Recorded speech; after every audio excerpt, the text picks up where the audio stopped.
When the Middle East is embroiled in the ongoing Israeli-Palestine conflict and a growing threat of Iran's nuclear program looms large, a 4-day visit of US President Donald Trump to the Gulf regions of Saudi Arabia, the UAE and Qatar holds significance. Trump's first major diplomatic visit during his second term to the Middle East, barring Israel, focuses more on securing trillions of dollars in investments rather than security issues.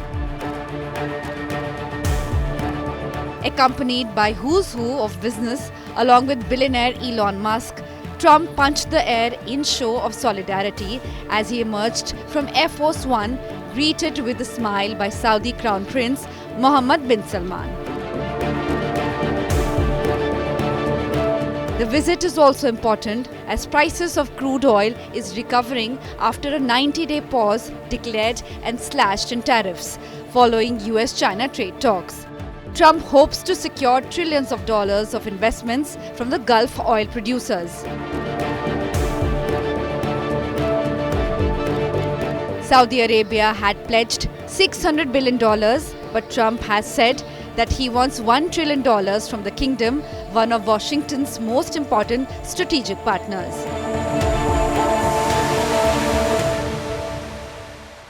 Saudi Arabia has been attempting to diversify the kingdom's economy in a major reform program dubbed Vision 2030 that includes giga projects such as NEOM, a futuristic city the size of Belgium.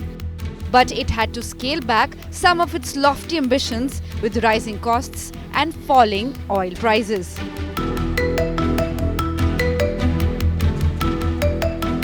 Saudi Arabia and the US have maintained strong ties for decades based on an ironclad arrangement in which the kingdom delivers oil and the superpower provides security.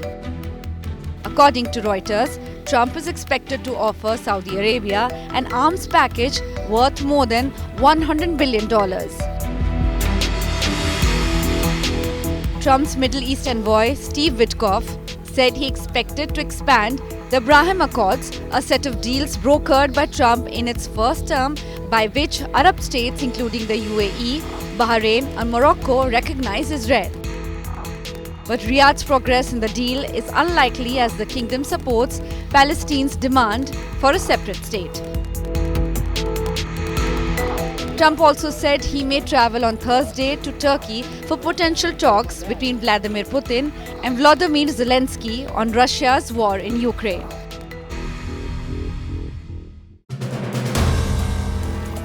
If you like the video, do like, comment, share and subscribe.